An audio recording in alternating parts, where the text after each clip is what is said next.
마가복음 10장 46절부터 52절까지의 말씀을 저와 여러분이 한 절씩 봉독하도록 하겠습니다. 제가 먼저 읽겠습니다. 그들이 여리고에 이르렀더니 예수께서 제자들과 허다한 무리와 함께 여리고에서 나가실 때에 디메오의 아들인 맹인 거지 바디메오가 길가에 앉았다가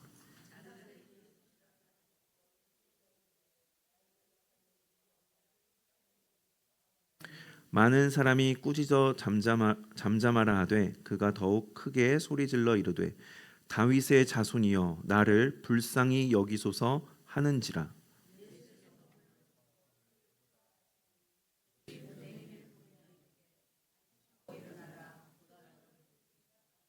맹인이 겉옷을 내버리고 뛰어 일어나 예수께 나아오거늘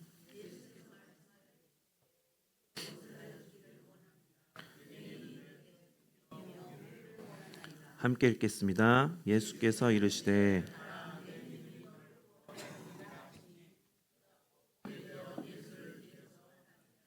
아멘. 우리는 뭔가 이렇게 문제가 있을 때, 몸이 아프거나 어떠한 문제 가운데 있을 때 사람들이 나를 위로해 주기를 바랍니다. 괜찮아? 참 힘들겠구나. 잘 될 거야. 이러한 위로를 해주기를 바라죠. 그래서 누군가가 그러한 내가 지금 어려운 상황 가운데 있을 때 누군가가 그런 진심 어린 말을 해준다면 그 말 한마디 때문에 내가 힘들다가도 또 힘이 나기도 하고 그래 잘 될 수 있을 거야. 그래 내가 버텨낼 수 있을 거야 하면서 힘을 내기도 하고 혹은 반대로 내가 누군가에게 그렇게 진심 어린 말을 건넨다면 내 말 때문에 그 내 말에 나의 마음이 전해져서 그 사람이 또 힘을 낼 때가 있죠. 얼마 전에 제가 이 넷플릭스에 올라왔던 그 다 이루어질지니라고 하는 드라마가 있습니다. 우리나라 드라마인데 그 드라마를 제가 매우 재밌게 봤습니다. 매우 재밌게 봐서 한번 보시기 바랍니다.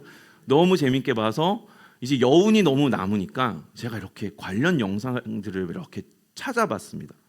그래서 뭐 두 배우에 대해서 이제 막 찾아보기도 하고 하다가 거기 남자 주인공으로 출연을 했던 이 배우 김우빈 씨가 있거든요. 김우빈 씨가 몇 년 전에 한 2년 전이었던 것 같습니다.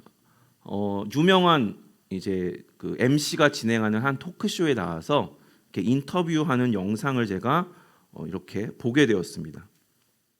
아시는 분은 아시겠지만 이 배우 김우빈 씨는 그 비인두암이라고 하는 질병에 걸려서 이제 6개월밖에 안 남았습니다라고 하는 이 시한부 판정을 받고 이렇게 활동을 어쩔 수 없이 접어야 했던, 그래서 그 치료하기 위해서 열심히 치료에 전념했던 그런 기간이 있는데요. 다행히 그가 치료가 잘 되어서 시한부 판정이 있었음에도 불구하고 완치가 되어서 몇 년 전부터 다시 이제 활발하게 활동을 지금 이어가고 있습니다. 그 인터뷰에서 이렇게 이야기를 그 배우 김우빈 씨가 이렇게 이야기를 하더라고요. 자신이 그러한 병에 걸렸음에도 불구하고 자신이 나을 수 있었던 데에는 나는 이렇게 믿는다라고 하면서 이야기하는 게 많은 분들의 응원과 기도가 있었기 때문이다. 내가 얼굴이 알려졌다는 이유만으로 정말 많은 분들이 나를 위해서 기도해 주셨기 때문에 내가 이렇게 나아서 완치가 돼서 내가 다시 활동을 할 수 있게 되었다고 나는 믿는다. 나는 그 기도의 힘을 믿는다라고 고백을 하더라고요. 그러면서 그 일이 있고 나서 자신에게 한 가지 루틴이 생겼는데 반드시 자기 전에 자신이 그렇게 많은 분들로부터 기도를 받았으니 나도 누군가 그 아픈 분들을 위해서 기도를 해야 되겠다 해서 매일매일 4년 동안 빠짐없이 하루도 빠짐없이 그렇게 기도를 해오고 있다라고 그렇게 이야기를 했습니다.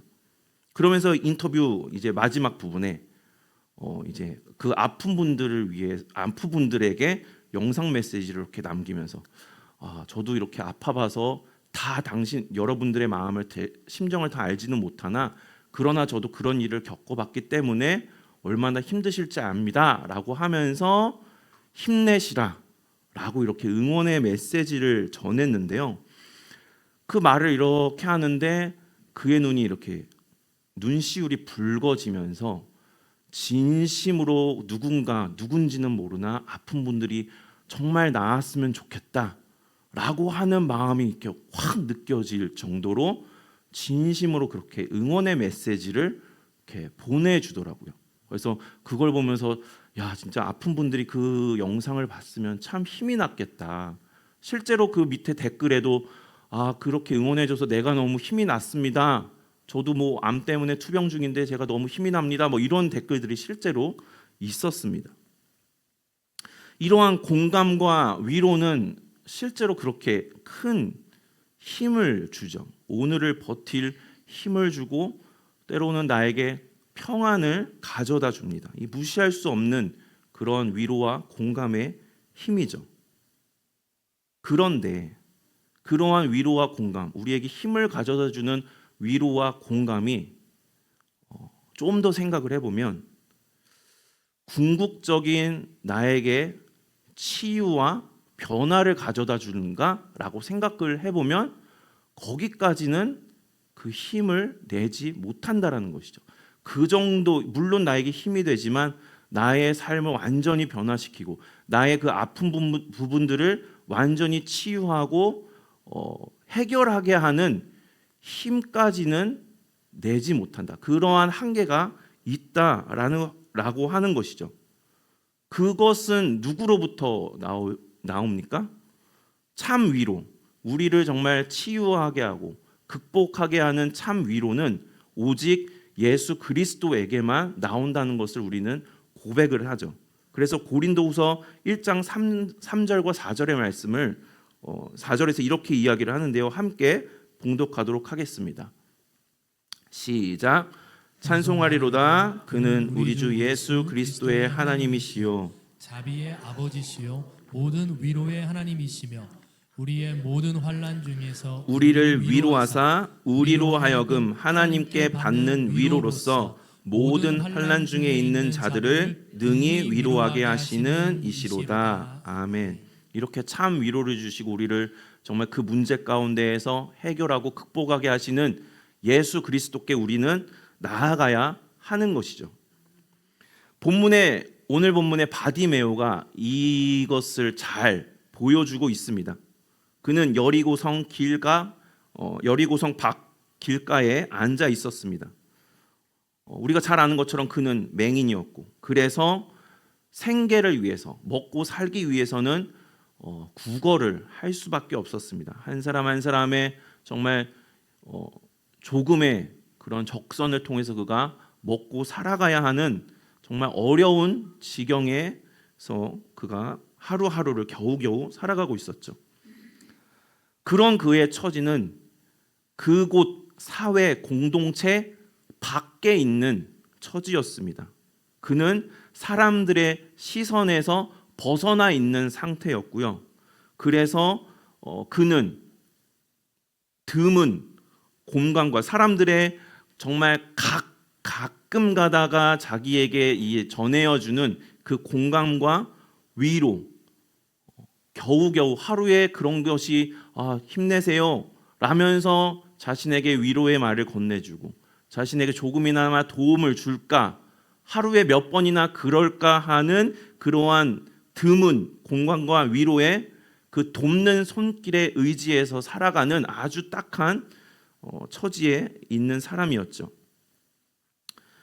본문의 이때도 여느 때와 같이 그는 그 자리에 앉아서 사람들에게 위로의 손길을 구하며 그것에 의지하고 있었는데, 그런데 누군가가 이렇게 외치는 소리를 듣게 됩니다.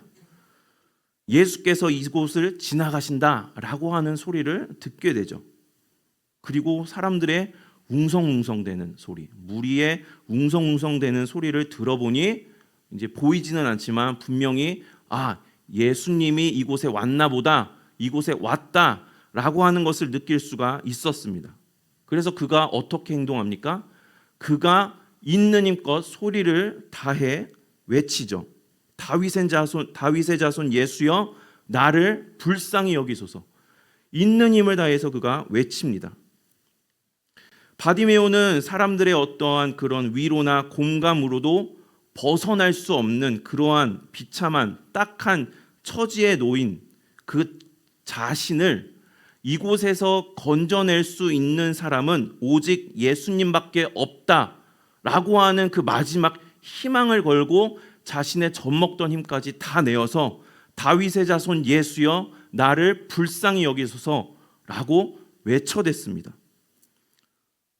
조용히 해!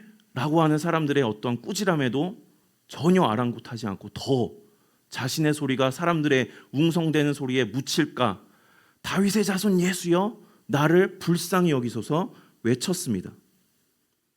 그의 외침은 예수님께 전달이 되었죠. 예수님이 그의 외침을 들으시고 바디메오를 부르십니다. 그리고 이제 예수님이 그에게 말씀하시죠. 네게 무엇을 하여 주기를 원하느냐라고 하자 선생님이여 보기를 원하나이다 라고 대답을 합니다. 그는 자신의 근본적인 이 결핍, 이것이 해결되어야 내 삶이 달라질 수 있다라는 것을 알았기 때문에 보기를 원합니다 라고 하는 이 해결책을 주님께 분명히 간구하였습니다. 그리고 이 간구는 예수님께 상달되어서 예수님께서 말씀하시죠. 가라, 네 믿음이 너를 구원하였느니라. 그의 간구를 들으신 예수님께서 그의 결핍을 채우셔서 그는 주님의 은혜로 그의 눈이 즉시 떠졌습니다. 그리고 그가 곧 보게 되어 예수를 길에서 따르는 그러한 삶으로 변화되었습니다. 그의 삶이 새롭게 시작된 것이죠. 주님의 치유의 은혜는 그에게 새로운 삶으로 인도하여 주시는 은혜였습니다. 단지 병의 치유뿐만이 아니라 그를 전혀 새로운 삶으로 인도하는 그러한 은혜였던 것입니다. 그는 지금까지 타인의 정말 그 드문 하루에 있을까 말까한 그 공간과 위로라고 하는 그 돕는 손길에 의지하며 살았다면 예수 그리스도의 이 치유의 은혜를 통하여서 이제는 그러한 타인의 손길을 벗어나 예수 그리스도를 따르게 되는 삶으로 나아갈 수 있게 된 것입니다. 아까 처음에 말씀드린 것처럼 사람의 이러한 공감과 위로는 그 듣는 이에게 힘을 줄 수 있습니다. 평안을 줄 수는 있지만 근본적인 해결책, 삶의 온전한 변화를 이끌어내기에는 부족함이 있죠. 한계가 있습니다. 이것을 우리가 바디메오를 통해서 분명하게 알게 되는 것이죠. 오로지 주님의 은혜만이 우리를 치유하시고 이 삶을 바꾸어 주신다. 그러므로 우리는 바디메오처럼 오로지 주님께로만 나아가야 한다라는 것을 우리 본문을 통해서 이제 확인할 수가 있습니다. 바디메오는 이렇게 주님께로 나아가는 이 길 가운데 믿음을 가지고 나아갔죠. 믿음을 가지고 나아갔는데 그가 믿음을 가지고 나아갔을 때 보여준 모습이 있는데요. 오늘 그것에 대해서 두 가지로 짧게 나눠보도록 하겠습니다. 첫 번째는 그의 모습이 거침없었다라는 것입니다. 바디메오의 태도를 보면 굉장히 거침이 없다라는 것을 이제 생각을 하게 되는데요. 47절에서 그가 사람들이 예수님이 오셨대라고 하는 이야기를 듣는데 사람들이 말하기를 예수님에 대해서 이렇게 표현을 합니다. 나사렛 예수가 이곳에 오셨다. 나사렛 예수가 이곳에 오셨다라고 하는 이야기를 듣는데 근데 그가 소리치기를 어떻게 소리칩니까? 다윗의 자손 예수여라고 외치죠. 이 표현은 예수라고 하는 이 존재가 나의 문제를 고치고 나를 구원해 주실 분, 즉 메시아라고 하는 분명한 믿음에 기반한 표현이었다라는 것이죠. 또한 주님을 향해서 자신이 바디메오가 막 외칠 때에 사람들이 조용히 해라고 막 꾸짖고 못하게 말리고 했지만 그가 어떻게 합니까? 그럴수록 그는 더더욱 크게 소리를 외쳤죠. 그를 향한 어떠한 비난에도 아랑곳하지 않고 오직 주님께 집중해서 주님께 내 목소리를 전달해야 한다라고 하는 그 신념을 가지고 그 결단을 가지고 그가 더 소리를 높였습니다. 주님께서 그의 목소리를 들으시고 이제 사람들에게 그를 부르라 해서 사람들이 안심하고 예수께 나아오라 했을 때 그는 또 어떻게 합니까? 좋습니다 하면서 그냥 쓱 일어나서 간 게 아니라 마치 정말 스프링이 튀어오르듯이 벌떡 뛰어 일어나서 자신의 몸을 걸치고 있던, 입고 있었는지 뭔지는 모르겠지만 겉옷을 내어 던지고 앞이 보이지 않음에도 예수께서 계신 곳일 것이다 라고 느끼는 곳으로 발걸음을 이렇게 내달렸죠. 그러니까 그런 모습에서 그의 거침없는 그 모습을 우리가 짐작해 볼 수 있는데요. 이런 모습처럼 우리도 믿음에 기반한 이러한 거침없이 주님 앞으로 나아가는 모습이 되어야 하지 않겠는가라는 생각을 하게 되었습니다.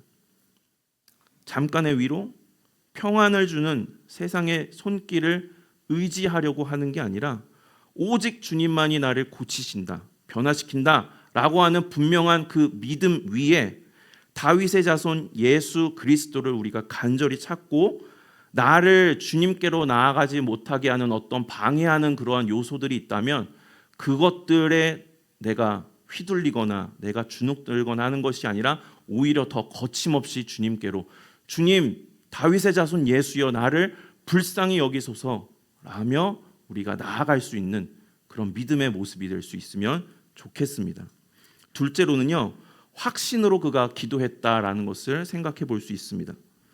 이 믿음은 간구하는 가운데서 이제 분명하게 드러나는데요. 내게 무엇을 하여 주기를 원하느냐 주님의 물음에 그가 주님 보기를 원하나이다. 이 대답이 저는 매우 즉각적이고 무엇하여 주기를 원하느냐라는 말이 끝나기가 무섭게 주님 보기를 원합니다. 즉각적이고 매우 강한 어조로 대답하지 않았을까 그렇게 상상을 해보았습니다. 왜냐하면 아까 말씀드린 것처럼 다윗의 자손 예수여, 믿음의 확신을 가진 이 고백은 마음 가운데, 그의 마음 가운데 어떠한 흔들림도 없다라는 것을 의미할 것이기 때문이죠. 그래서 그의 대답은 매우 시원시원하게 주님 보기를 원합니다 라고 대답하지 않았을까 라는 생각을 해봅니다. 우리는 문제에 대해서, 우리가 안고 있는 우리 앞에 놓여진 그 문제에 대해서 기도할 때 이렇게 즉각적이고 강한 어조로 주님이 아니면 안 됩니다, 그러니 주님 이 문제를 반드시 해결하여 주십시오 라고 우리가 기도할 때도 있지만, 때로는 그렇게 기도하는, 우리가 문제를 놓고 기도하는 가운데 될까? 이게 과연 될까? 라고 하는 그 의문도 함께 기도할 때가 있지 않습니까? 이 문제가 너무 커 보여서 마치 세상이 나의 눈을 가린 것처럼, 세상 밖에 내가 내버려진 것처럼 느껴질 때가 있어서 두려움이 나를 엄습하여서 기도는 하는데 주님이 과연 이것을 들어주실까라고 하는 그러한 어떠한 걱정과 근심 가운데 기도는 하나 한숨과 함께 주님, 이런 기도가 나올 때가 있지 않을까 싶죠. 소망하기로는 바디메오와 같은, 저와 그리고 우리 모두가 바디메오와 같은 그러한 믿음의 확신으로 주님께서 들으시고 주님께서 허락하시면 이건 반드시 된다, 내 눈이 보이지 않더라도, 내가 비록 정말 구걸하는 것 같은 그러한 문제 가운데 있더라도 주님께서 들으시면 이건 된다 라고 하는 이 확신으로 간구할 수 있으면 좋겠다. 제가 묵상을 하면서 내 기도가 그런 기도가 되면 좋겠다라는 그 소망을 제가 품게 되었습니다. 주님 보기를 원하나이다. 즉각적이고 강하게 된다 라고 하는 그 분명한 확신. 내 문제는, 우리 가정의 문제는, 우리 공동체의 문제는 분명 해결된다. 이 확신 가지고 주님께 간구하는, 주님께 기도할 수 있는 바디메오와 같은 이 확신의 기도가 우리가 주님께 드릴 수 있게 되기를 소망합니다. 말씀을 마치겠습니다. 어쩌면 바디메오 같은 우리는 이 앞이 보이지 않는 구걸하는 것 같은 그러한 이 문제 가운데에서 세상의 잠깐의 그러한 위로, 공감의 하루하루를 그저 정말 의지하며 살아가는 그런 가운데 있는지 모르겠습니다. 우리도 주님밖에 없습니다. 분명하게 믿기를 원합니다. 나를 이 문제에서 끌어올리시고 삶을 변화시키실 그 능력과 은혜가 있으신 메시아 예수 그리스도, 다윗의 자손 예수라고 하는 분명한 그 믿음 가지고 거침없이 주님 앞으로 나아가고 확신을 가지고 주님 앞에 기도하여 우리 가정, 우리 공동체, 우리 사회의 문제가 분명하게 해결되고 변화되어져 가는 그러한 은혜를 충만하게 누리게 되기를 간절히 소망합니다.